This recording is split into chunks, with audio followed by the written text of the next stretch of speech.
গুলশানে বিএনপি চেয়ারপারসনের কার্যালয়ে অবস্থান করছেন দলের ভারপ্রাপ্ত চেয়ারম্যান তারেক রহমান। সকাল 11:30টার দিকে তিনি বাসভবন থেকে গুলশান কার্যালয়ে যান। এই খবর নিয়ে যুক্ত হচ্ছেন সহকর্মী বুলবুল আহমেদ জয়। আমরা জানি যে 11:30টার পর তারেক রহমান তার নিজ বাসভবন থেকে এই গুলশান কার্যালয়ে অবস্থান করছেন এবং শীর্ষস্থানীয় অনেক নেতারাও এরই মধ্যে সেখানে এসেছিলেন। এমনকি মহাসচিব মির্জা ফখরুল ইসলাম আলমগীরও সেখানে ছিলেন। তিনি ঘণ্টাখানেক থেকে বের হয়ে গেছেন। তারেক রহমান এখানে আর কতক্ষণ অবস্থান করতে থাকবেন সেই বিষয়ে আসলে কোনো ধরনের আনুমানিক কোনো তথ্য পেয়েছেন কিনা এবং এরই মধ্যে আর কোনো শীর্ষস্থানীয় নেতাকে আসতে দেখেছেন কিনা এই কার্যালয়ে?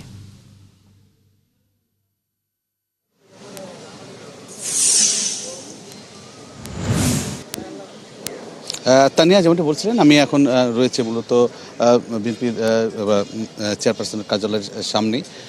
তো ভিতরেই আমি যেখানে আছি তার ভিতরেই কিন্তু অফিসের ভিতরেই তারেক রহমান অবস্থান করছেন। আপনি যেমন বলছিলেন যে মির্জা ফখরুল এসেছিলেন সকাল 10টার দিকে, অর্থাৎ তারেক রহমান এখানে আসার আগেই তিনি এসেছিলেন এবং উনি আসার পর তিনি বেরিয়ে গেছেন 12:30টার দিকে এবং তারেক রহমান কিন্তু 11:30টার পর এসে এখানে এখনও অবস্থান করছেন, ভিতরেই তিনি আছেন।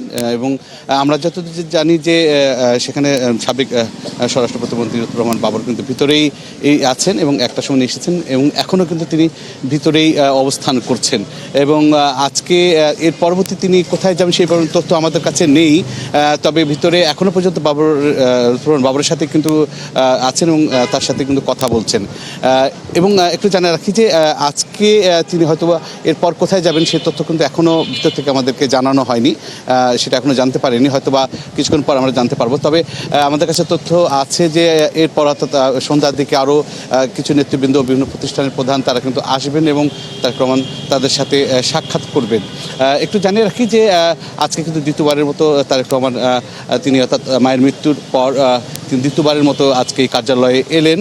এর আগে এসেছিলেন গত পরশুদিন এসেছিলেন, সেদিন কিন্তু জামাতের আমির এসে দেখা করেছেন, ডাকসুর প্রতিনিধিরা এসে দেখা করেছেন, তাদের সাথে কথা বলেছেন এবং পরশুদিনের পর গতকাল পর আজকে আবার তিনি এখানে এলেন এবং তিনি নিয়মিত সাংগঠনিক কার্যক্রমের অংশ হিসেবেই কিন্তু তিনি আজকে কিন্তু এখানে এসেছেন এবং বিভিন্ন প্রতিনিধিদের সাথে এবং দলীয় নেতৃবৃন্দের সাথে আলোচনা করছেন।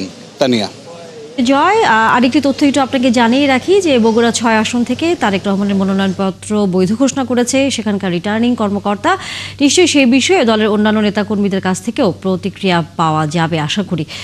ধন্যবাদ আপনাকে আমাদের সাথে যুক্ত হওয়ার জন্য। দর্শক, আমাদের সাথে বিএনপির গুলশান কার্যালয়ের সামনে থেকে এতক্ষণ বুলবুল আহমেদ জয় যুক্ত ছিলেন।